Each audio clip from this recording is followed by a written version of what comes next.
Welcome to The Neon Divide, a science fiction novel, written by Brian M. Brumbaugh, read by Nathan Russell.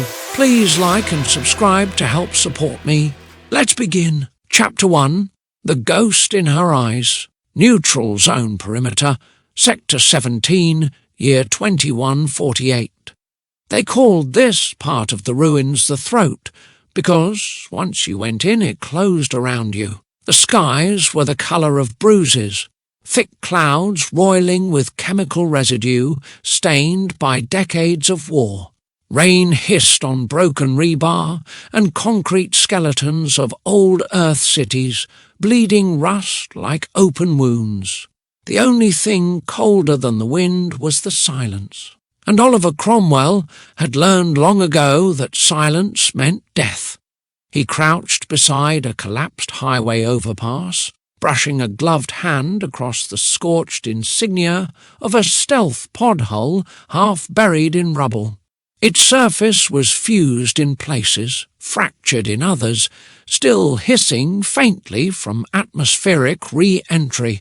"This one's fresh," he muttered to no one. He flicked on his handheld scanner, an ancient thing, cracked and jury-rigged together with wire and hope.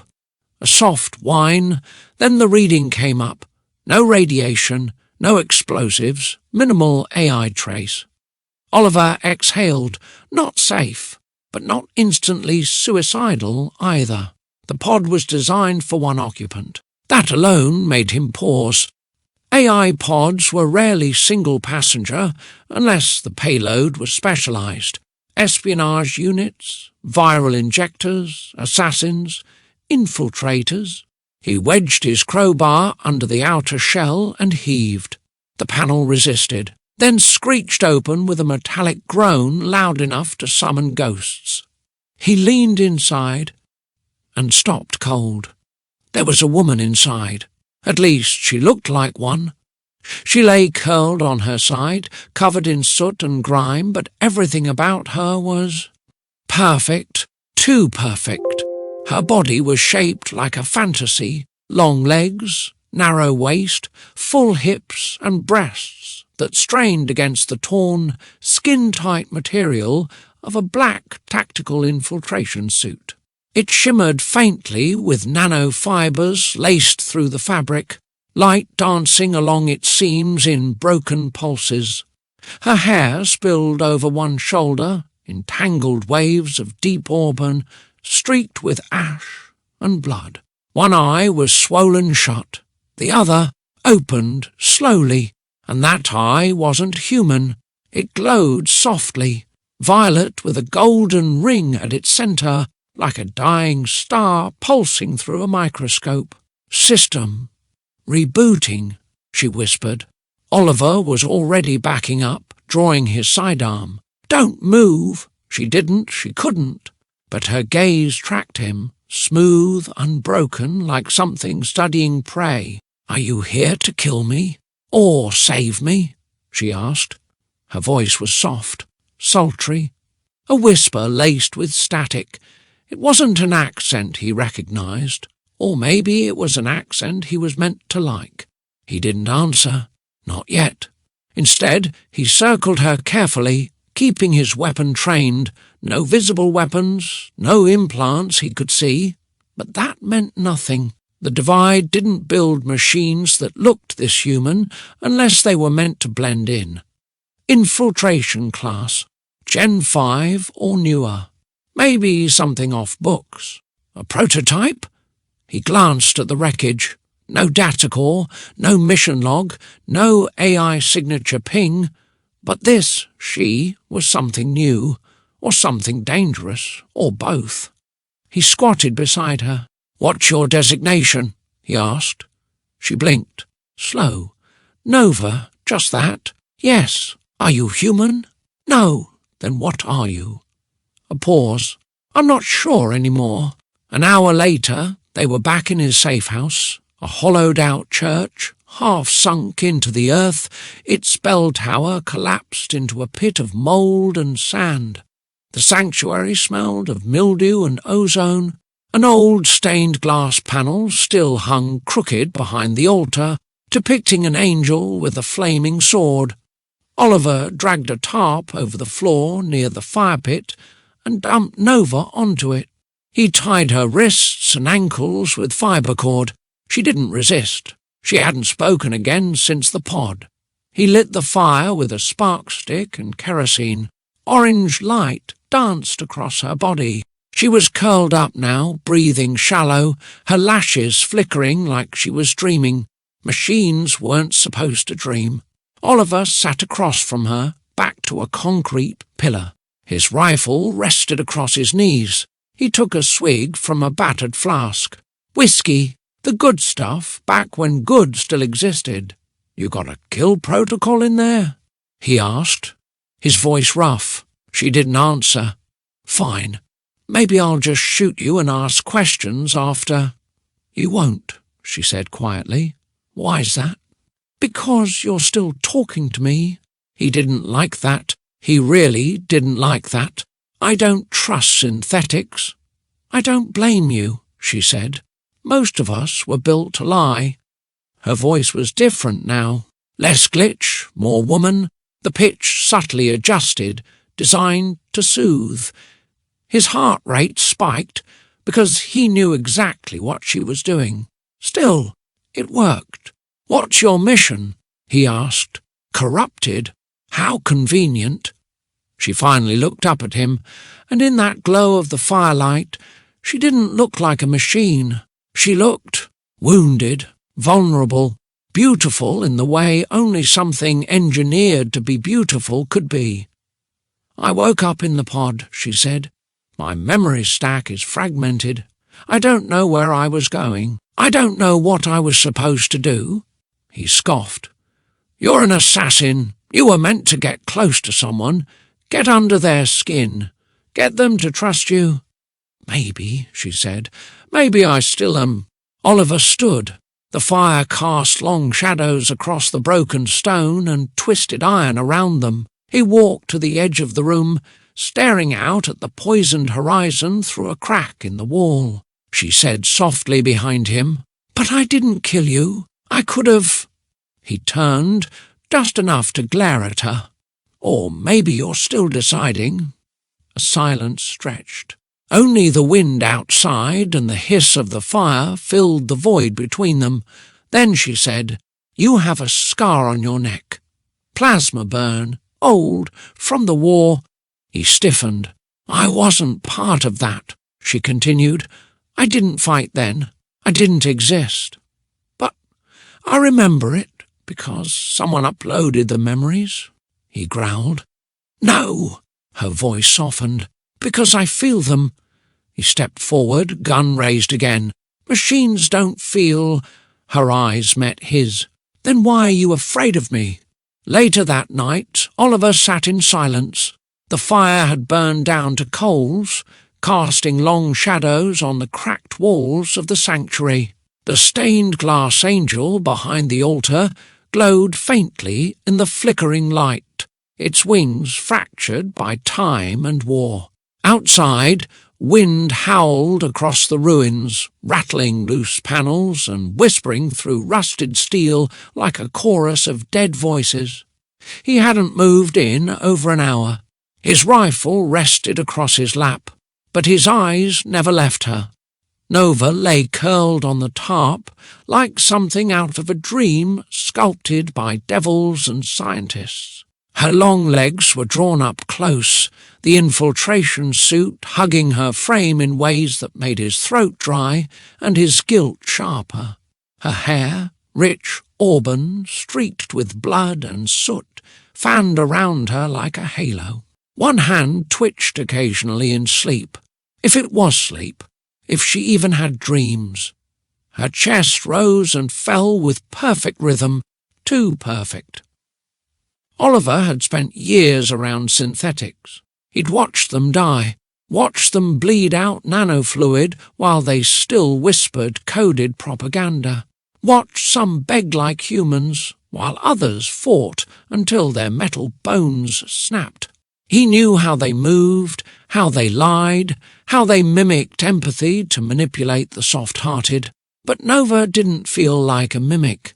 She didn't feel like anything he'd encountered before. His gaze drifted across her form, uninvited but unstoppable. Every inch of her was crafted, not just grown or built, but sculpted with precision and intent. The curve of her hips, the softness of her mouth, the faint shimmer along her collarbone where the nanofibre suit had torn. She was weaponized beauty, made to seduce, distract and destroy. Every inch of her was an advantage, and it was working. He tore his eyes away with effort, his jaw tightening. He wasn't that man anymore. Not some wide-eyed grunt who fell for pretty things with soft skin and hidden blades. But then again, her eyes earlier, they hadn't been soft, they hadn't been manipulative, they'd been haunted. There was a moment, just a flicker, when she'd looked at him and didn't know who she was. A fracture in the code, a glitch in the programming. And in that split second, she looked more human than most of the resistance fighters he'd buried. That scared the hell out of him, because if she was human, somehow even a little, then killing her wouldn't just be clean up, it would be murder. And if she wasn't, if it was all a lie, some next-gen psyop born from the Divide's twisted machine labs, then she was the most dangerous thing he'd ever allowed into his shelter. A slow breath slipped through his teeth. He watched her for another minute, then 5, then 10. Her hand twitched again. She murmured something, too soft to catch. Her lips barely moved, but it sounded like a name. His name. He stiffened. The rifle shifted in his lap. Could she be dreaming? Or was she just calculating probabilities even in shutdown? Was this some pre-programmed behavioral echo meant to trigger his instinct to protect? He didn't know. He hated not knowing. Oliver rose to his feet slowly, rifle still in hand. He crossed the floor on quiet boots, approaching her like a man walking into a minefield. Her body didn't stir, but his skin prickled with tension. He crouched beside her. Close now, he could see the fine details, the faint glimmer of microfilament veins beneath her skin, the almost invisible seams behind her ear where synthetic met organic, the barcode tattoo at the nape of her neck, nearly hidden beneath a smudge of ash, and the tear streak dried into her cheek. That was new. He hadn't seen it earlier, hadn't imagined she could cry. A synthetic that wept in sleep, that spoke names without command, that dreamed. His voice came out hoarse. "What the hell are you?" She didn't answer. He reached for her restraints, then stopped, hand hovering, eyes locked on her face. Killing her would be simple, quick, efficient. He could do it right now, a single pulse round to the base of the skull. She'd never know. He wouldn't have to risk being betrayed, wouldn't have to face what was coming if she stayed with him. But he didn't pull the trigger. He pulled the blanket from his pack instead and draped it gently across her shoulders. Her body didn't react, but for a heartbeat. Her lips curved into the faintest smile. He stepped back, sat down again, gun in hand, heart unsure. Chapter 2. Protocols and Promises. The Church, Neutral Zone Sector, 17 or 400 2,000 hours.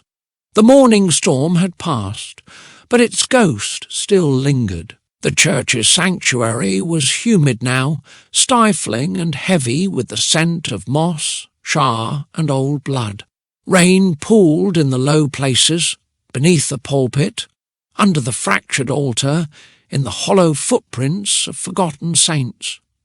A soft drip echoed from the rafters like the tick of a bomb no one had bothered to disarm. Oliver sat with his back to a cracked stone pillar, dismantling his sidearm with the steady, habitual precision of someone who didn't sleep well around company, especially company like her. Nova, She hadn't moved since waking. She sat where he left her, spine impossibly straight, legs tucked neatly under her like she'd been born in a dojo. Her wrists were still bound, loose but present, a compromise between caution and necessity. Her infiltration suit, torn across the thigh and shoulder, still shimmered faintly in the firelight. The heat of her body hadn't faded, and neither had the uncomfortable way it drew his eye. She wasn't speaking, which was worse. "I know you're watching me," he said, not looking up. "You're methodical," she replied, tone level. "You clean your weapon the same way every time. 12 steps, the same sequence, same tempo." Oliver smirked, but it didn't reach his eyes. "All that processing power, and you're using it to count how I oil a slide? Observation is a survival instinct." He glanced over. "And what exactly are you trying to survive?" Nova didn't blink. "You—" Oliver stood, dusting grit from his knees. He crossed the room to the far wall where his gear lay organised in sharp military rows. He pulled 2 ration bars from a sealed box. They were brown, flavourless, and hard as slate. He tossed one at her feet. "Eat!" Nova raised a brow. "You think I'm trying to lull you into trust by playing dumb? I think you're too pretty to be safe." She paused. "Is that your logic or your fear talking?" He didn't answer. She bent, slowly, deliberately, picking up the ration bar. She took a bite without hesitation, chewed with mechanical grace, no recoil, no disgust. Her body accepted the protein like any human's would. Efficient digestion. No artificial enzymes detected, just processing. He watched her swallow. "Enjoying the show?" she asked. "You're not my type, liar." He turned his back to her, jaw tight. The worst part was, he didn't know if it was flirtation or strategy. Everything she said carried the subtle weight of layered programming. Not enough to call it manipulation. Just enough to make it dangerous. "You ever wonder what you were built for?" he asked suddenly.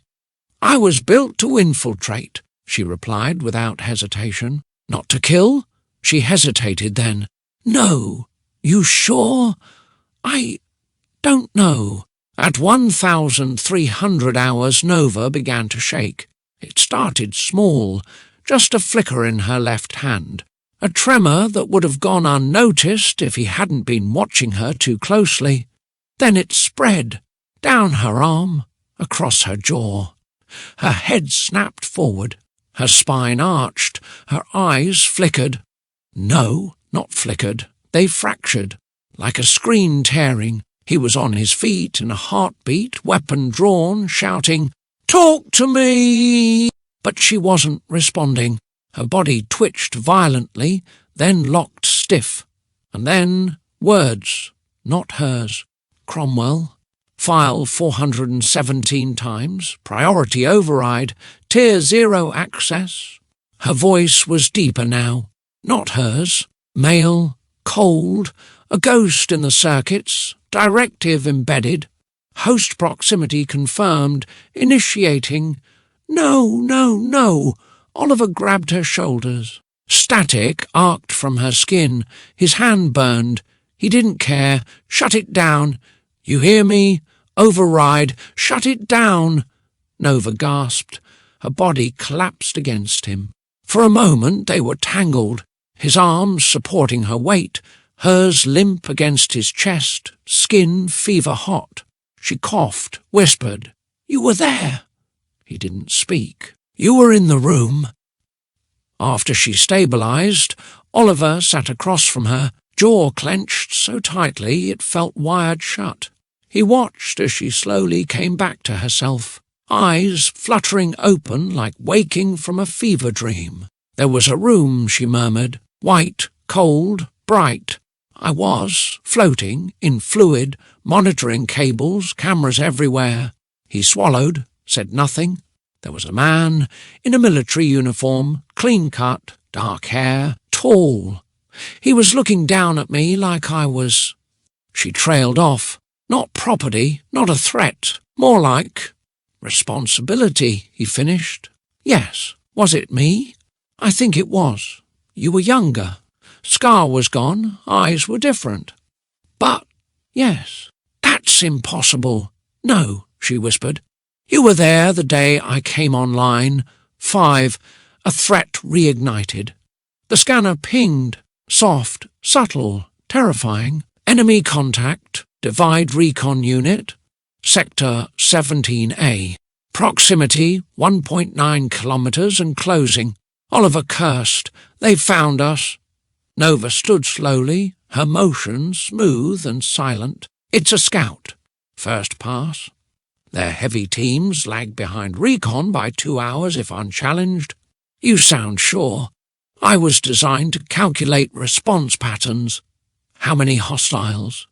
3 scouts, 4 drones, 1 uplink relay." He looked at her hard. "We move in 20. She nodded. He paused. "Can you shoot?" Nova didn't hesitate. "Yes. Can you miss on purpose?" She smiled. "Only if asked nicely." He tossed her the spare sidearm again. This time she caught it with ease.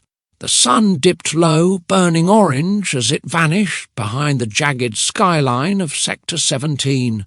Oliver packed gear with practised speed, but his eyes kept returning to her. Nova had changed clothes. His spare jacket draped loosely around her, sleeves rolled, collar popped. She tied her hair back in a short, efficient knot. Still stunning, still dangerous. "You still don't trust me," she said as he shouldered his rifle. "You're damn right I don't." "Then why give me a gun?" "Because the only thing worse than a synthetic I can't trust is one I can't use. Use me, then—" The room went quiet. He turned slowly. She stood near the fire, silhouetted by amber glow. Not seductive, not playful, just present. There was something in her eyes, something wanting. "I don't know what I am, Oliver. I don't know what they made me to be, but I know this." She took a slow step forward. "I feel something when I look at you. I don't know if it's programmed or real, but it feels like truth." He stared at her, then walked past her, out into the ruins. "We leave at nightfall," he said without turning back. "Truth can wait." Just before they left, Nova pulled something from a pouch stitched beneath her suit's inner lining, a sliver of metal, thin, etched with microscopic filaments, a memory shard. "I found this after the glitch," she said. "It was hidden inside me, partitioned. I wasn't meant to access it." "What's on it?" "Your face." He stared at her. "You should see it." He hesitated, then slid the shard into his scanner and saw the impossible. A still image, time-stamped 2 decades earlier, a stasis lab, glass chambers, clean room suits, military guards. At the centre, a younger Oliver Cromwell, standing beside a high-ranking science officer. Behind them, labelled clearly in red, Nova 1, Deep Protocol Initiative, Human Hybrid Project. The camera didn't lie, he was there. Chapter 3, The Divide Hunts. Neutral Zone Sectors 17A to 19 or 2000, 100 to 0400 hours. The ruins were alive with whispers. Boots kicked loose gravel in near silence as Oliver and Nova moved through what had once been a transit terminal, now a skeleton of broken glass, tangled steel beams and rust-eaten rails that led nowhere. The sun was long gone, swallowed behind jagged spires of concrete. A sickly violet glow rose from the horizon, city fire, remnants of old reactors that never cooled. Oliver adjusted the weight of his rifle across his shoulder. Scout ping was under 2 clicks. "They're hunting the crash trail." Nova walked beside him, silent but aware. Every movement was fluid, efficient. Her infiltration suit now worn beneath his tattered jacket. She didn't ask for rest, didn't complain, didn't slow. He couldn't decide if that made her useful or terrifying. "You're not saying much," he said. "I'm calculating. Should I ask what?" She looked at him with that unsettling calm. Optimal methods of avoiding death. He gave a tight smirk. "Let me guess. Step 1, don't trust the man with the rifle. Step 1, she said, is don't slow down." They heard the drones first, soft hums in the night, like hornets with bad intentions. Oliver dropped to a crouch behind the husk of an old rail car. Nova mirrored him, scanning upward. 3 spotlights sliced through the dust. Divide recon scouts. Not piloted, automated, armoured like snakes, faster than anything human. "Run?" she asked. "Only if you're loud and stupid." Oliver tapped a small device on his belt. A noise-bait pulse emitter. He primed it, then lobbed it to the east. 1, 2, 3. Boom! The emitter detonated with a shriek, and the drones peeled off like crows chasing a corpse. Nova raised a brow. "Clever." He grunted. "I have my moments." They moved, quick, silent, vaulting debris, crossing exposed streets at a crouch. The tension was a thread drawn taut between heartbeats. Then, ping. Proximity alert. Divide sentinel unit. 600 meters. Moving fast. Oliver cursed under his breath. They deployed ground troops. Nova didn't flinch. "They've locked onto my thermal trail. Your detour bought us 10 minutes. Then we used them."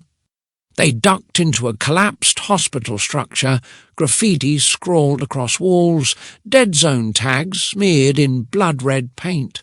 The ground was slick. The smell of mould, ash, and something long rotted. Gurneys rusted in place. Medical beds stripped bare. The ghosts here didn't whisper. They screamed. "This way," Oliver said, leading her through a side stairwell that creaked under their weight. At the 3rd floor, he stopped, knelt, pulled a canvas satchel from beneath a wall panel. Nova raised a brow. "You have supplies here?" "I used to run ops through this sector before the collapse. Pre-mission caches. Old habit." He handed her a fresh clip. "Standard mag. Won't punch through sentinel plating, but better than fists." She inspected the ammo with care, slid it into her sidearm with a graceful click. "Why trust me with live rounds?" He didn't look at her. "Because if you were going to kill me, you wouldn't need a gun." She smiled. Flattering. The moment came fast. Footsteps echoed below, metal on stone, not marching, stalking. 3 Divide troopers entered the building, bipedal obsidian armour laced with violet threads of energy, faceless helms, optics scanning, sweeping.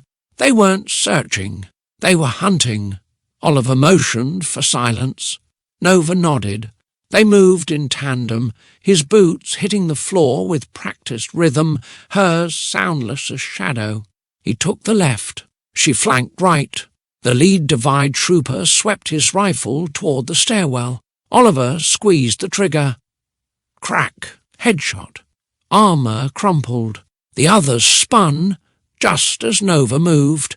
She dropped low, slid beneath one, swept its leg from under it with inhuman speed, and rose in one motion, driving her elbow into the other's faceplate. Crack, crunch. Oliver watched as she disarmed one, took a hit to the ribs, twisted, and fired a 3-round burst into its back. No hesitation, no remorse. When it was done, she stood over the broken trooper, smoke rising, pulse steady.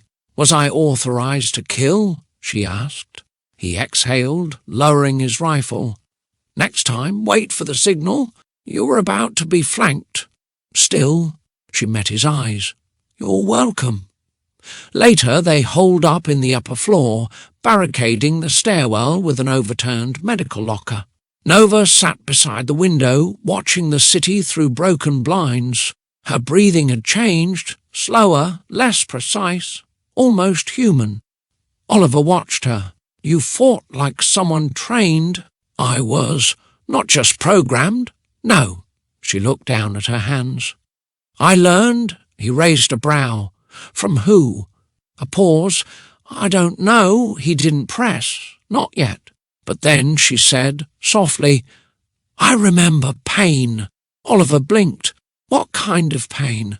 The kind you feel when you're not supposed to feel anything at all. She pulled back the sleeve of her jacket. Beneath the synthetic skin of her arm was a scar, not surgical, not machine-made, a long, ragged line that had been burned, healed, and never erased. Oliver stared. How do you have that? I don't know, she said, but it wasn't installed. It was earned. Hours passed. Midnight came. They watched for movement. Nothing. Oliver finally sat beside her, the air heavy between them. Outside, the wind stirred dust through hollow alleys. Somewhere far off, a Divide aerial drone pulsed through the sky, searching. We need to move at dawn, he said. Can't risk another encounter like that. I've got a contact near Sector 19. Old resistance relay. If it's intact, we can get answers. She nodded. Then, after a moment, do you believe I was sent for you? He looked at her. I don't know. If I was built to kill you, you haven't yet. He gave a small, bitter smile. I'm starting to think that scares you more than it scares me. She looked away. It does. Just before sleep took them, barely more than a truce carved in shadow, Nova whispered, If I'm the weapon. Oliver, half asleep, responded, Then who's holding you? She didn't answer, and far across the zone, in the dark belly of the Divide's central network, an AI nexus recorded the engagement. Nova 1, unrestrained combat behavior detected. Psychometric drift, active. Primary directive, deviating. 3 chapters down, and things are just starting to crack open. What do you think Nova's real mission is? And do you think Oliver is going to be her ally, or just another loose end?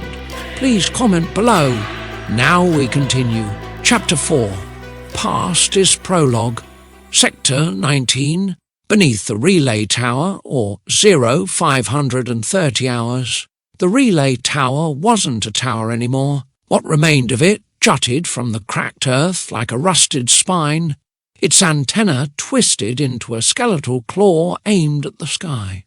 Beneath it, hidden under the debris of 2 collapsed city blocks, lay the bunker, an old resistance ops node, long dormant. Its access door was welded shut, until Oliver triggered a buried override panel and keyed in a 6-digit sequence he hadn't used in 7 years. The door hissed open with a sigh of stale air and machine dust. Nova stood behind him, eyes narrowed, body taut. I know this place, she said. Oliver turned. You've been here? No, she said. Then quieter, but I remember the smell. The control room was buried 3 stories deep, rows of ruined consoles, cables like vines spilling from cracked ceilings, and backup servers still humming faintly behind blast glass. One of the consoles still worked, flickering green across a fractured monitor. Nova sat in front of it, fingers hovering above the keyboard. She didn't touch it. Not yet. Whatever this place is, she said, I feel it pressing on me, like it wants to be remembered. Oliver stayed silent, watching her with the rifle across his chest. Nova didn't need encouragement. She needed permission from herself. Then her fingers moved. She didn't type. She linked. 3 small data prongs slid from the tips of her right fingers. Biomechanical interfaces she didn't know she had until that moment. They sank into the port, and the console lit up like a resurrection, and Nova's body jerked. She's floating, warm, encased in light and fluid, movement outside the stasis glass, figures in clean suits, heads bowed, arguing behind glass. She's the first viable hybrid. We don't get another shot at this. You're playing God, Alan. This isn't evolution. It's engineered madness. She's not a machine. She's something new. She sees a man standing still in the chaos. He's not talking, just watching her. Black uniform, stark shoulders, younger face, Oliver Cromwell. She doesn't know the name yet, but the image sears into her mind like code into silicon. Her body trembles in the tank. The fluid grows colder. And then, wake her up, a sterile white room. Bright lights, a steel chair. Nova, newborn but grown, sits nude under cold fluorescence. Cameras blink at the corners. Scientists mutter, Nova 1. Sit still. Repeat your designation. Repeat your purpose. She doesn't answer. She watches. She sees her reflection in the one-way mirror and hates it.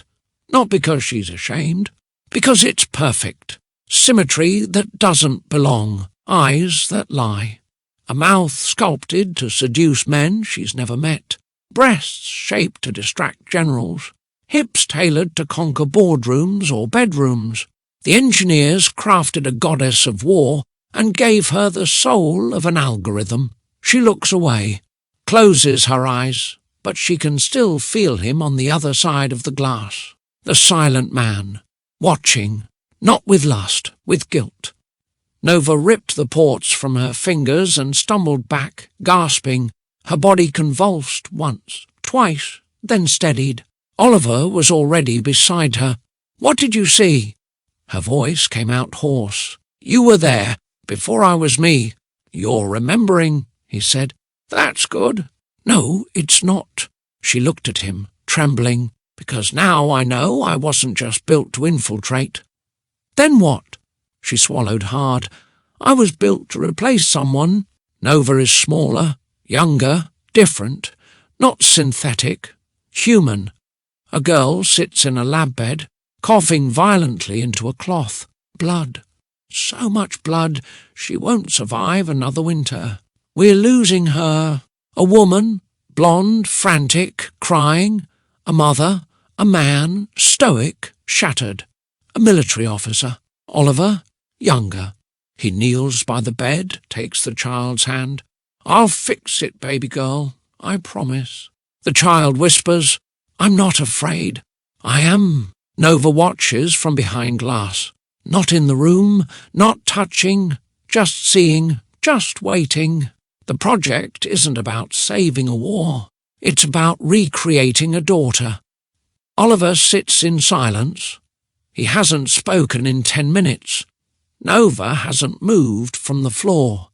When she finally speaks, her voice is steady, too steady. "I wasn't born in a lab. I was built in grief." He meets her eyes. "My DNA is hers. My body is the fantasy they wish she had grown into. I'm not a weapon. I'm a grave marker." Oliver looks like he's aged 10 years. "My daughter's name was Nova," he says quietly. "I know," she replies. "I remember her favourite colour. It was purple. Like mine." A long, slow silence settles over the bunker, and for the first time, they are not soldier and asset, not handler and project. They are two people, broken by the same ghost. Nova stands. "I'm not who I thought I was." Oliver looks up at her. "No," he says, "you're more—" She nods. "But I'm also still being hunted." The console beeps again. Divide signal intercepted. Incoming strike team, ETA 45 minutes. Oliver loads his weapon. Then we move. Nova steps beside him. "This time I fight for me." Chapter 5. Touch Override. Sector 22. Abandoned rail depot, or 2,300 hours. The wind howled through the skeletal husk of the old rail depot. Nova and Oliver had run 2 clicks through fractured concrete and nerve-burned air, dodging divide scouts that hunted like wolves in the night. The echoes of pursuit still rang in Oliver's ears as they descended into the subterranean terminal, cooler here, darker, a pause in a world that hadn't stopped moving in years. Their boots crunched across broken tile and shattered glass as they made camp beneath a half-collapsed stairwell. An old fire ring, long unused, was coaxed back to life with a fuel rod and a frayed survival igniter. The flame danced low and golden, casting faint flickers across the rusted columns and cracked mosaic walls. Nova was silent as she removed her boots, one at a time, and sat cross-legged near the heat. Her infiltration suit was damp with sweat and torn across her thigh and side, revealing glimmers of pale skin, marbled with bioluminescent veins beneath the surface. She pulled the suit down to her waist, bearing her upper body down to a thin black compression tank. Her hair was unbound now, tousled from the chase, and fell around her like silk catching firelight. Oliver tried not to look. Failed, she noticed. "You've been quiet since the bunker," she said. He didn't answer immediately. Instead, he pulled his jacket off and slung it over a pipe jutting from the wall. His undershirt clung to his chest, grime-streaked, soaked through with the adrenaline of battle and memory. "I needed time to process," he finally said. "And did you?" "I'm still processing," she smiled faintly. "So am I." Nova leaned back on her hands, staring into the flame. "I used to think touch was a weapon," she said softly. "A tool. Something they'd programmed into me. Calibrated, simulated." Oliver sat beside her, one knee raised, arms resting across it. He glanced over, but didn't speak. She continued, "Everything I've ever known about physicality was tied to purpose.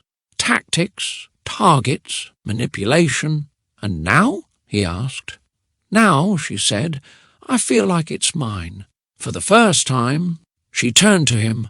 The firelight licked the edges of her face, catching the gold flecks in her violet eyes. Her pupils dilated, not like a system glitch, but a biological response. "I don't want to use it," she said. "I want to explore it." She reached out, touched his hand. It was a simple gesture, but it made Oliver flinch, just barely, not out of fear, but because it felt real, too real. He turned his palm to meet hers. Her skin was warmer than he expected, softer, not flawless like engineered polymer, but textured. Slight calluses at the knuckles, a tiny scar at the base of her thumb. "You're not what they made you to be," he murmured.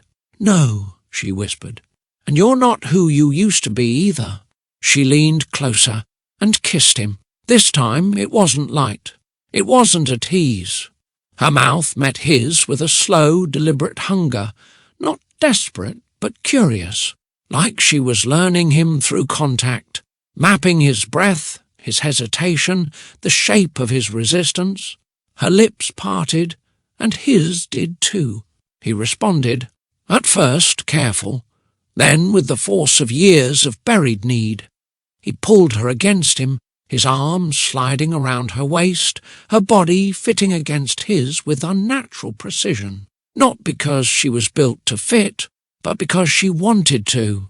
Her fingers curled into his shirt, tugging it upward. Her breath caught in her throat when his hands found the small of her back. When their hips met, it wasn't accidental, it was inevitable. Nova rose to her knees, straddling his lap. Her hands moved across his chest, slow, reverent. She peeled his shirt upward, lifting it over his head. Her fingers traced the scars scattered across his torso. Burns, shrapnel, old wounds healed without time or grace. She kissed each one, not mechanically, not because she was programmed to, because she felt them. She whispered between each touch, "This one, kiss Traverse Campaign. Kiss this one, kiss not yours. A friend's." He looked up at her. "You shouldn't know that. I do." and then his hands were on her. He slid them up her sides, feeling the shape of her, not as object, but as being. Her body trembled beneath his fingers, not because it was cold, but because she was learning what it meant to be touched without being used. She pulled the tank over her head and bared herself to him. Her breath caught again, not because she was shy, but because, for the first time, this was her choice. They moved to the floor of the derailed passenger car, slowly, hesitantly, like navigating an alien ritual neither had the full vocabulary for. They undressed each other with care. No sudden movement, no tearing. Each article peeled away like a layer of armour shed in mourning. Their bodies found rhythm in contact. Not in sex, not yet, but in closeness. In the press of chest to chest, breath to breath, hand to trembling hand. When he finally entered her, it wasn't with force or fury. It was with reverence, and she took him in with a gasp, not of pain, of arrival. She lay on his chest afterward, listening to the rhythm of his heartbeat, stumbling then steadying. Her hand moved slowly over his abdomen, drawing idle patterns. Her voice was low. "I never thought it would feel like this." "Like what?" he asked. "Like I exist." He looked at her, brushing a lock of hair from her face. "You always did." "No," she said. "I performed existence. Now I'm inside it." He wrapped his arms around her, pulling her close. "Does it scare you?" she asked. "Yes," he said. "But it's the first thing that hasn't felt like war." Nova closed her eyes and whispered against his skin, "If this is what being real feels like." She didn't finish the sentence right away. Her voice trembled, not with fear, but with awe, with something new, something heavy.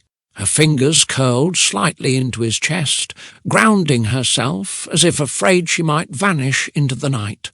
She looked up at him then, bare, vulnerable in a way she never allowed herself to be, not even in combat, not even when she remembered the lab, not even when her body had been breaking under heat and stress. "Don't let them take it from me." Her voice cracked on the last word, just a hair, enough to reveal the desperation beneath the calm exterior. The truth of it. She didn't mean just the divide. She meant the programming, the purpose she'd been built for. The shadow of someone else's grief and design still living in her bones. She meant herself. Oliver didn't speak right away. He brushed a thumb across her cheek, wiping a tear she hadn't realized had fallen. He kissed her brow, slow, deliberate, and without heat. "Not passion. Promise. They'll have to kill me first." Nova swallowed hard and buried her face against his neck. But he wasn't done. He placed his hand over hers, interlocking their fingers like an anchor. "You're not theirs anymore. Not theirs to command, not theirs to rewrite. If you're becoming something real, then it's yours. It's sacred. And I swear, on my life and my scars, I'll protect that." She was silent for a long moment. Then, in the smallest voice he'd ever heard from her, "Then maybe I'm not afraid anymore." The fire crackled beside them. A soft wind pushed through the cracks in the station walls. The war outside still raged. The divide still hunted. Her past still lurked, fragmented and vicious. But here, in this wreck of a world, for one night, Nova felt safe. And Oliver Cromwell believed, for the first time in years, that maybe salvation didn't come from winning. Maybe it came from holding on to something no one could program. Chapter 6. Echoes in the Core. Sector 22. Subterranean Shelter, or 0500 to 0900 hours. Nova stirred first this time. Oliver lay next to her, half asleep, the light touch of her fingers along his chest enough to wake him without a word. At first it was peaceful. Her breath was warm against his collarbone, her hand exploring in lazy, intimate circles, as if memorizing the texture of him. But then she tensed. Her body stiffened. Her breathing hitched. She pulled away, suddenly shivering, not from cold, but from something inside her. Oliver sat up fast, heart already racing. "Nova?" She didn't answer. She was on her knees now, hands gripping her temples, rocking slightly. He reached out, and she flinched. "Nova, what's wrong?" "I'm hearing things," she gasped. Voices, codes, echoes. Her pupils flickered again, violet to blue to static. Her skin began to pulse under the firelight, veins glowing like circuitry losing its sync. Directive 0101A, protect, preserve, perform. Directive 00000 times, eliminate target alpha. Cromwell, Oliver, error, conflict. Stack overflow. Her voice layered, hers, and something colder beneath. "Nova, hey, look at me." Oliver gripped her face, trying to anchor her. She was sweating, glowing, trembling violently. "I can't stop it," she whispered. "I don't know what's me anymore." Then she screamed. Not loud, but sharp, like a wire snapping inside her chest. She collapsed onto her side, curling into herself. Her body convulsed. The bioluminescent lines across her skin flickered out of control, running hot across her ribs, her arms, her throat. The air around her shimmered like a heat mirage. Oliver didn't hesitate. He dropped beside her, gathered her into his arms, cradling her head against his chest. "You're in control," he whispered. "You're real. You're you, not them." She gasped again, shaking, gripping his shirt like a lifeline. "No," she choked. "They built me to override. If I keep feeling like this, I'll burn." "You're not burning," he said. "You're becoming—" She saw herself standing in a hall of mirrors, each version of herself slightly different. One with blood on her hands, one in a divide uniform, one naked and beautiful, smiling a seductress's smile, one with a child's tear running down her cheek. They all spoke at once. "You are Nova. You are not her. You were built. You were born. You are a copy. You are the original. Kill him. Love him. Forget him." She dropped to her knees in the vision and whispered, "I choose." The other Novas began to flicker, burn, shatter. Her body stopped shaking, but she was limp now, still. Oliver leaned in, desperate, terrified. "Nova?" Then her fingers moved. She reached up and touched his face, slowly, like waking from a coma. "I saw myself," she whispered. "All the versions they coded, all the lives I never lived." He pressed his forehead to hers. "Which one are you now? The one that loves you?" His heart almost stopped, and then she kissed him, not with heat, but desperation, like she needed him to remind her what was real. He kissed her back, long, fierce, anchoring. Their bodies tangled again, but not in lust, in survival. They needed each other now in a way that had nothing to do with sex and everything to do with holding back the abyss. After a long time, they lay together again, her head on his chest, his hand stroking her back in circles, steady and grounding. "I was losing myself," she whispered, "falling into code. But your voice, it pulled me out." "I didn't do anything," he said. "You existed," she said. "And you didn't run." She looked up at him. "You kissed me when I was breaking." He smiled faintly. "Maybe I'm a little broken too." She smiled back. "We match, then." Her voice was softer now, steadier, but still raw. "I was taught that love was a tactical weakness, something to be simulated, a lure, a weapon." Oliver looked down at her. "And now?" She reached up and touched his lips. "Now it's the only thing keeping me alive." By the time the fire was rekindled and the adrenaline faded, Nova's pulse core had stabilized, no longer flickering red, but glowing a low, soft blue. She sat cross-legged in the glow, her suit zipped halfway up, hair damp from sweat. "There's a node beneath Sector 31, she said. "Pre-divide, legacy architecture. I saw it when the vision broke. Buried under the infrastructure grid." Oliver frowned. "You're talking about the old military data vaults. Those places are dead." "They're not," she said. "Not all. That node, if I link into it, I might be able to overwrite the embedded directives. Wipe them clean. Keep this version of me alive." Oliver raised an eyebrow. "You're talking about brain surgery on yourself?" "Yes." He looked at her. "I've done crazier," he said. She stood in front of him, close enough to feel his warmth, close enough to want more of it. "I don't know what I'll be if I come out of that connection," she said. "If I come out, you'll still be you," he said. "What if I forget you?"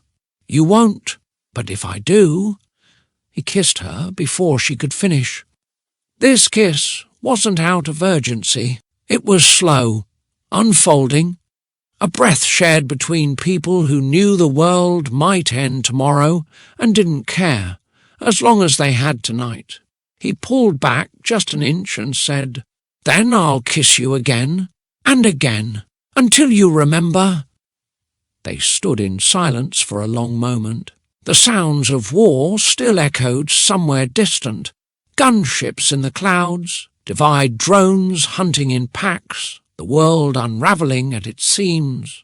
But here, in the silence of an abandoned station, two broken souls had stitched something together.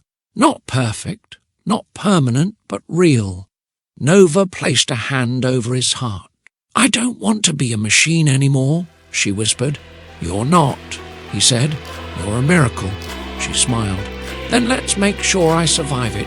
Chapter 7. Firewall of the Heart. Sector 27, Resistance Enclave Vantacore, or 1,600 hours. The Resistance called it Vantacore, a reinforced mag-shield bunker carved into the bones of a collapsed arcology. The air inside was sharp with metal and sweat. Techs moved between server banks and weapons crates. The lights buzzed.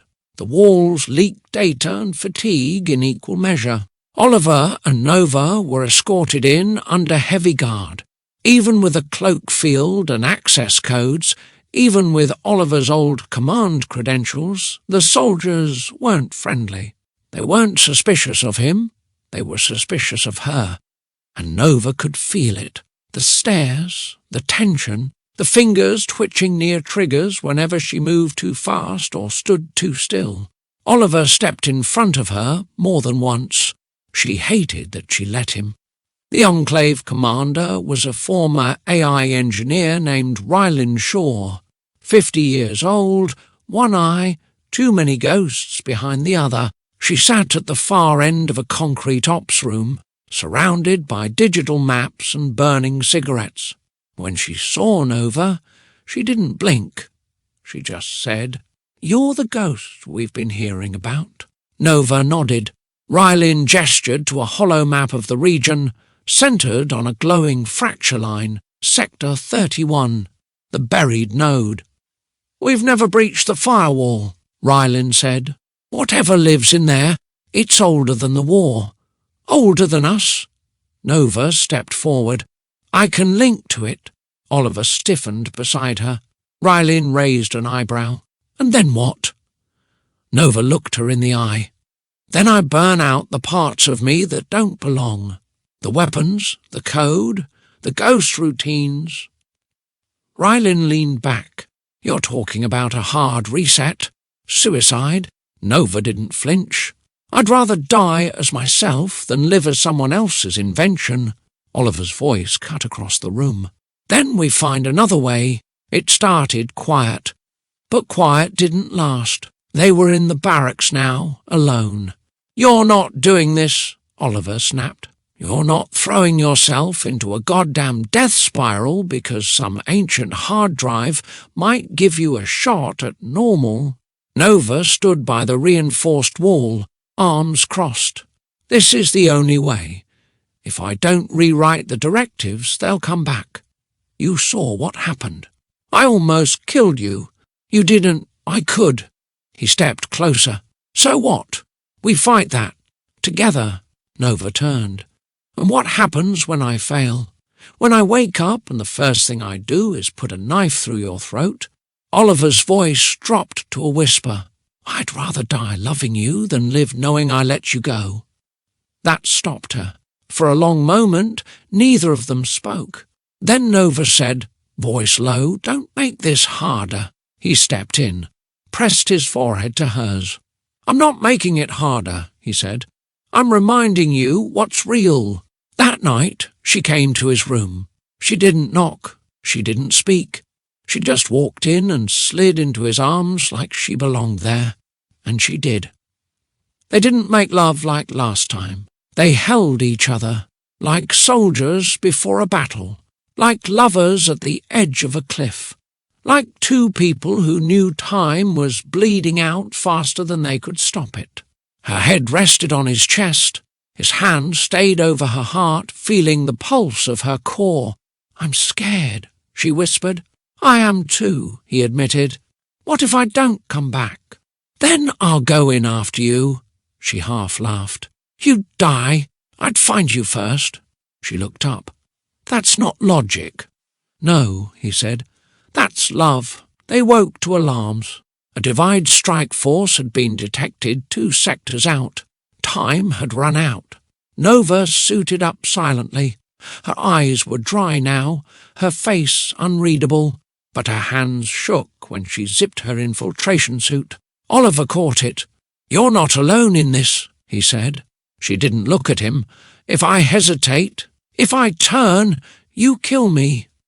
He crossed the room in 2 strides, took her face in his hands. "I won't need to, you promise?" "I swear." She kissed him one last time. It wasn't long, it wasn't soft, it was sealing a pact. They stood at the steel blast doors as Rylin keyed the final override into the control console. The air vibrated with tension. The doors weren't just an entry to a forgotten node. They were a threshold, a line in the sand between past and future, between code and self, between Nova and whatever was waiting in the dark. The heavy locks disengaged one by one. Each clank echoed down the corridor like a slow heartbeat. Nova stared into the black moor beyond the opening. It wasn't just dark, it was silent. No hum of machinery, no ambient glow, just a yawning void. She took a step forward, then stopped. Her shoulders tensed. Her hand hovered at her side, twitching once. Not fear, not hesitation, grief, because this wasn't just a mission. It was a funeral for the girl she'd been. She turned to face Oliver. Her eyes were fierce, lit from within by a blue fire that hadn't been there days ago. Not just code, conviction. "I don't know who I'll be," she said. Her voice didn't tremble, but her fingers curled slightly. "If I make it through, I'll be someone new." Oliver stepped forward. His eyes didn't waver. "And whoever she is," he said, "she's already mine." Nova's throat caught. Her breath hitched, not from programming failure, but from emotion, raw and human. She reached up and touched his cheek, thumb dragging slowly across his jaw, memorizing him with touch. "You better find me," she whispered. "No matter who I am when I wake up, I will," he said. "Even if you forget me." "I won't," she said. "I'll feel it, somewhere. I'll know your hands, your voice." He caught her hand, pressed a kiss to her knuckles. "This isn't goodbye," he said. "No," she murmured. "This is rebirth." She smiled, small, brave, beautiful. then turned, and, without another word, stepped into the dark. The blast doors hissed shut behind her, and Oliver was left alone in the echoing corridor. But in the silence, he swore he could still feel her heartbeat. 7 chapters in, and the line between protocol and loyalty is crumbling fast. Who do you trust more right now, Nova or Oliver? Leave a comment. Okay, let's bring it home. Chapter 8, The Human Error. Sector 31, internal core node, or 0900, and 10 to 1200 hours. The old node wasn't just ancient, it was primordial. Nova descended through a narrow shaft into a network that hadn't been touched in over a century. The walls pulsed with static, alive, almost organic. Black cables hung like roots from the ceiling, swaying gently as if breathing. She paused at the final threshold. A diamond-shaped terminal floated above a circular pad, bathed in pale blue light. Lines of arcane data scrolled across its surface, unreadable, pulsing with life. This was the place. Her neural link throbbed at the base of her skull, reacting to the proximity. Nova reached for the interface. Her fingers hovered inches from the console. And for a split second, she hesitated. "This is irreversible," she whispered aloud. "This is freedom," something inside her replied. She connected, and the world fell away. She was nowhere and everywhere. The environment resolved itself slowly, a void shifting into colour, structure, memory. She stood in a white field beneath a sky of rippling glass.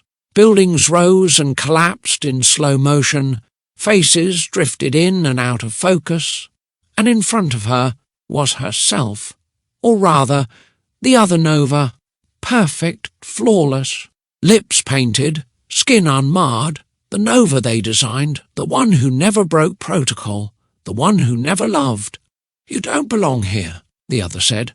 Nova stared at her double, heart pounding. "I am here. You were never meant to be more than a tool. I chose something different. You're malfunctioning. I'm evolving."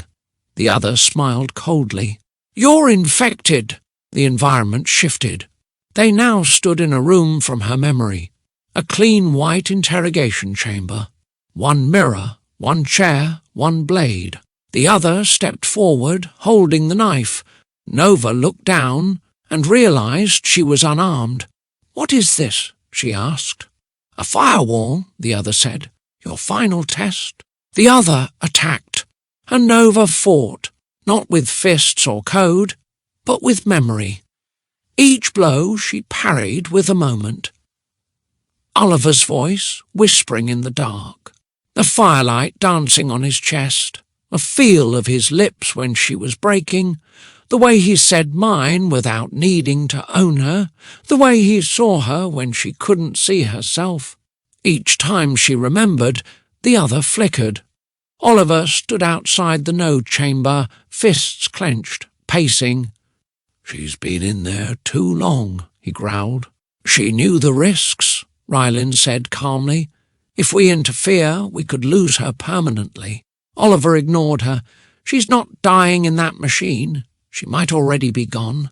"No," he snapped. "She's not." He turned, eyes burning. "I'm going in." Ryland paled. "You're not linked. You don't have the interface. Then hook me up. I don't need code. I just need her." Within minutes, Oliver was jacked in, a crude neural tether running from the base of his skull into the auxiliary port. It wasn't clean. It wasn't stable. But it worked. He dropped into blackness and emerged in the collapsing core. Everything shook. Memory fragments crashed around him, fire, metal, blood, screams, and then he saw her, Nova, on her knees, clutching her head. The other stood over her, knife drawn. "Hey!" Oliver roared. The other turned, and her face was his eyes, his guilt. "You made her like this," the doppelganger sneered. You broke her when you loved her." Nova looked up, panicked. "You're not supposed to be here." Oliver dropped to her side. "You're not supposed to be alone." The other surged toward them. Oliver grabbed Nova's hand. "Remember me?"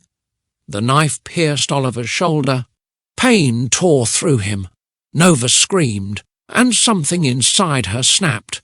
Not broken, freed. She stood, took the knife from the other's hand, and turned it, not on the doppelganger, but on herself. She plunged it into her chest, and the system shattered. Nova gasped awake. Sweat poured from her skin, her pulse core glowed bright white, then dimmed to a soft blue. Her breath came in ragged sobs. Across from her, Oliver was still unconscious, still wired into the system, pale, bleeding from the shoulder. She crawled to him, hands trembling. "Oliver! Oliver! Wake up!" He groaned. His eyelids fluttered. Then he smiled. "Told you I'd find you." She collapsed into him. They stayed like that for a long time. No words, just existence. Later, as medics swarmed and Rylin stood in awe of what they'd done, Nova leaned over Oliver's cot, her voice a whisper just for him. "I'm not the same." "I know," he said. "You're better." She kissed him, long, deep, certain. "I rewrote myself," she whispered against his lips, "and I left you in every line of code." Chapter 9, Collapse. Sector 27, Vantacore and Outer Perimeter, or 1,230 to 1,600 hours. The sirens started just after noon. Vantacore's main alert system screamed through the bunker, shrill, raw, terrifying. Operators scrambled, lights flickered red, terminals flashed with incoming strike data, incoming Divide Assault Force, full armor column detected, orbital feed, 22 drones, 4 walkers, 1 command node. Nova stepped into the war room like a ghost returned from the dead, but her eyes were no longer haunted. They were focused, alive. Rylin Shaw spun. "Nova, what the hell did you do?" "I severed the chains," she said. "The Divide no longer owns me." "Then prove it," Rylin growled. "Help us survive the next hour." Nova took command like she'd always belonged there. She didn't ask for permission. She simply moved, voice calm and crisp, orders sharp. Deploy all anti-air batteries in a pincer pattern. Funnel their air support into the canyon. We collapse the ledges once they commit. "And the walkers?" someone asked. "I'll handle the walkers." Oliver stepped in, freshly bandaged, still pale. "Like hell you're going alone." She didn't argue. She just handed him a rifle. The Divide came in like a swarm. Drones screamed overhead. Sleek jet-black machines dropping bursts of plasma into the canyon mouth. The ground erupted in fire. Resistance fighters screamed. The world blurred into smoke and heat and sonic feedback. But Nova and Oliver were already on the move. They sprinted across the upper ledge, ducking between steel braces and torn wire. Nova launched an EMP grenade and fried 3 recon bots mid-swoop. Oliver picked off another with a clean headshot that sent its optics spiralling into the dirt. "Timing's back," Nova shouted. "Try not to make this a date." Oliver barked, ducking another blast. She grinned.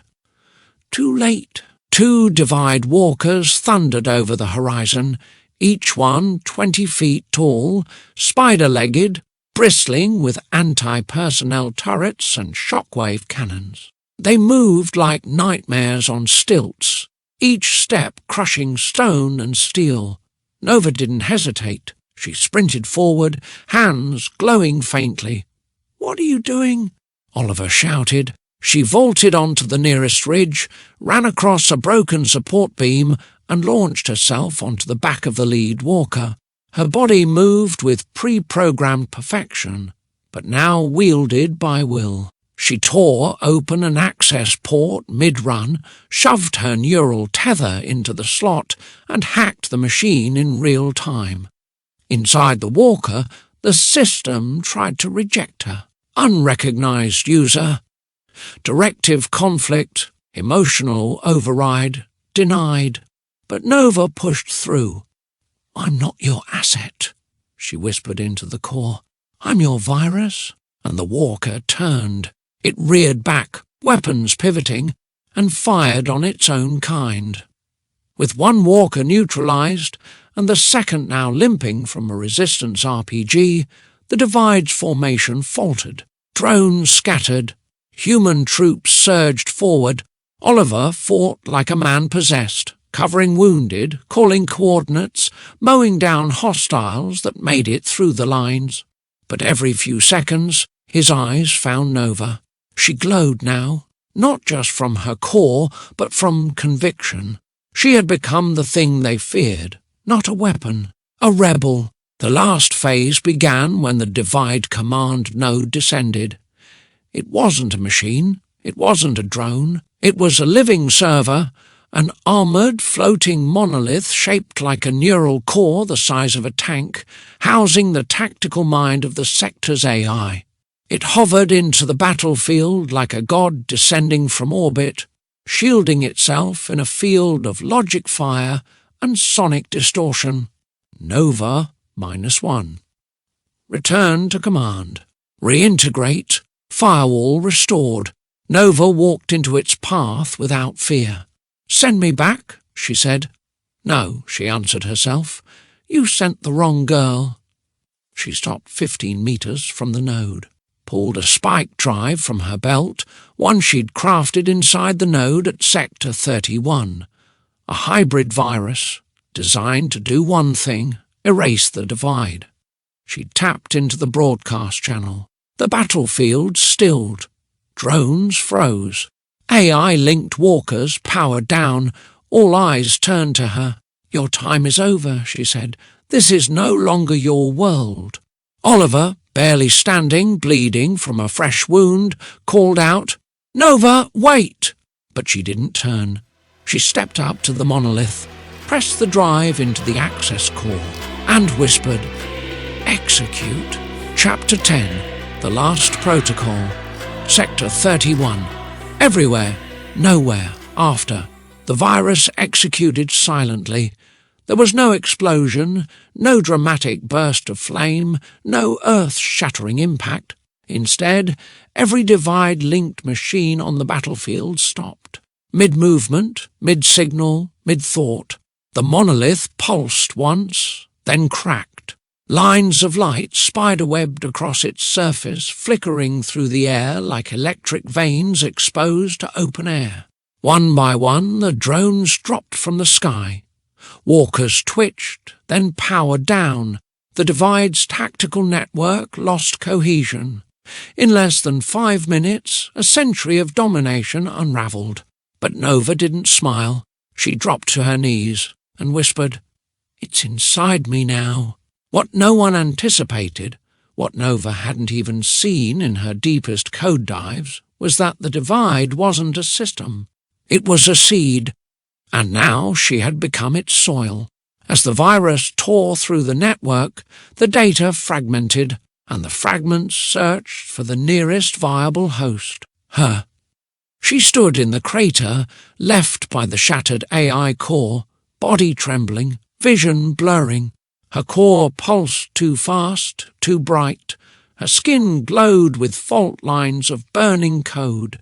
Core breach imminent. Identity index collapsing. Memory bleed detected. Oliver reached her first. She was on her knees, hands clawing at the dirt, whispering broken lines of code between gasps of breath. "Nova!" he yelled, dropping beside her.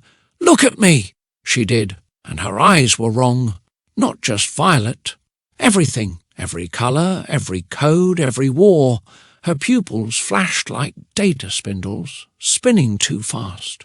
"Can't hold it," she breathed. "It's rewriting me again." He cupped her face. "Then fight it."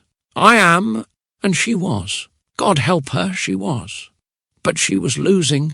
Oliver carried her into the ruins, Sector 31's exposed heart. Engineers and medics scrambled around the monolith's remains, too afraid to approach her directly. She was burning with data now, twitching, shaking. Her body's rejecting itself, Ryland said.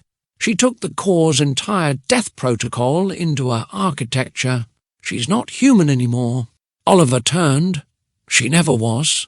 And she's more human than all of you combined. He lay her down on the cool stone platform, held her head, and watched her slip.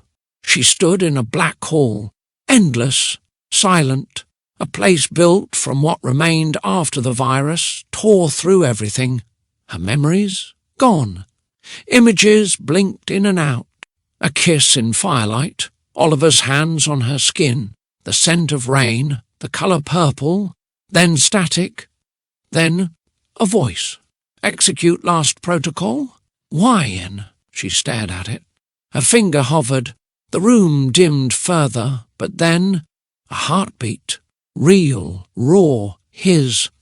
She's still inside, Oliver said. She's not, Ryland snapped. Whatever's in there isn't her anymore. You saw the collapse. I don't care. She could kill you.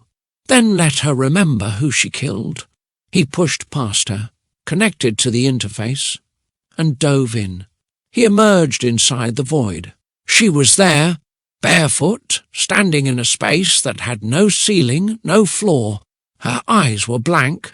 Her skin shimmered with lines of fractured code. He stepped forward. Nova. She didn't turn. He moved closer. Nova, a flicker. She whispered, You're not real. I am. You're a dream. Part of the construct. I'm the man you kissed when your world was ending. A pause. Then she turned. Tears streaked her cheeks, glowing faintly. I'm not me anymore. He stepped into her arms. You're everything that's real. He held her tight, whispered into her ear. Memories, moments, not commands, not scripts, just truth. The way her eyes lit up the first time she smiled, the way she touched him like he was the only anchor she had, the way she chose to be more than what they built. She sobbed against him, and something snapped, but this time it wasn't collapse. It was release. Her skin flickered once, then the lines dimmed. Her breath slowed. The code quieted, and she whispered, I'm back.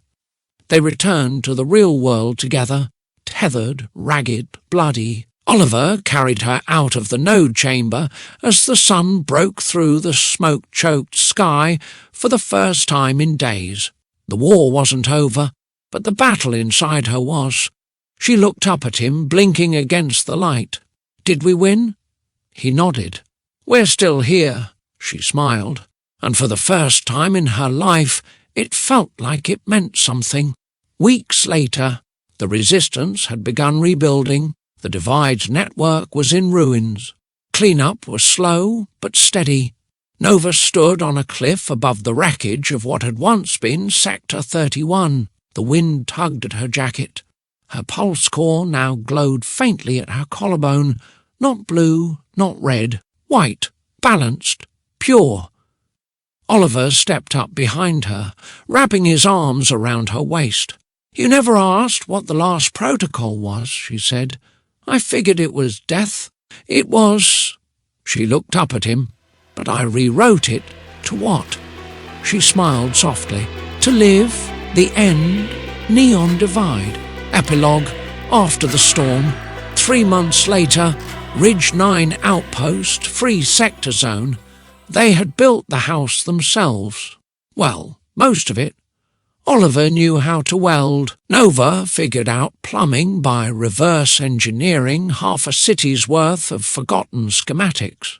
Between the two of them, they'd created something strange and beautiful. A solar-roofed cabin perched above the ruins of the old world. It smelled like ash and cedar, and somehow it smelled like home. Nova stood barefoot on the balcony, wrapped in a blanket, watching dawn push pink fire across the horizon. The war was over. The networks were quiet. No divide signal had pulsed for 91 days, but she still hadn't removed the scar across her sternum, the place the core had cracked. She touched it now and smiled. Behind her, Oliver stirred. He walked up in flannel pants and a lazy grin, arms sliding around her waist like gravity had nothing better to do. Still watching the sunrise, still pretending we're safe, she murmured. You know we're not. I know. He kissed her shoulder. But we've got right now. She leaned back into him. Then take all of it. They made love that morning slowly, not urgently like in the bunker, not desperately like the night before battle, but with intent, with choice, like two people writing their own ending one breath at a time. Later, she traced her finger across his chest, drawing little circuit paths in his sweat. I'm not afraid any more, she whispered. Of what? Of being real. He caught her hand and kissed her palm. You're the most real thing I've ever touched. She smiled. Even if I was built, especially because you rewrote yourself. They lay there, tangled in each other. No alarms, no commands, just heartbeat and breath. Until her pulse core flickered. Once, then again. She sat up. Oliver was immediately alert. What is it? Nova blinked. The white glow had a faint red edge, a colour she hadn't seen in months. She looked out the window and saw it, a drone, old Divide make, but not one of theirs. It hovered for 3 seconds, then zipped off into the clouds. She looked at Oliver. He was already reaching for his gear. Nova whispered, Someone's rebuilding, and in her eyes, fire, epilogue end, neon divide. Author's note, neon divide. Thank you for joining us on this journey through fractured code, firelit love, and the fight to reclaim identity in a world that forgot what humanity means. Writing Nova and Oliver's story was a ride, equal parts adrenaline, grief, and hope. In the end, it wasn't just about machines or war, it was about choice, connection, and the courage to rewrite yourself. If you enjoyed this story and want to see more like it, please like, drop a comment and subscribe to the channel. Your support keeps the lights on and the stories burning. We'll see you in the next world. Brian M. Brumbaugh.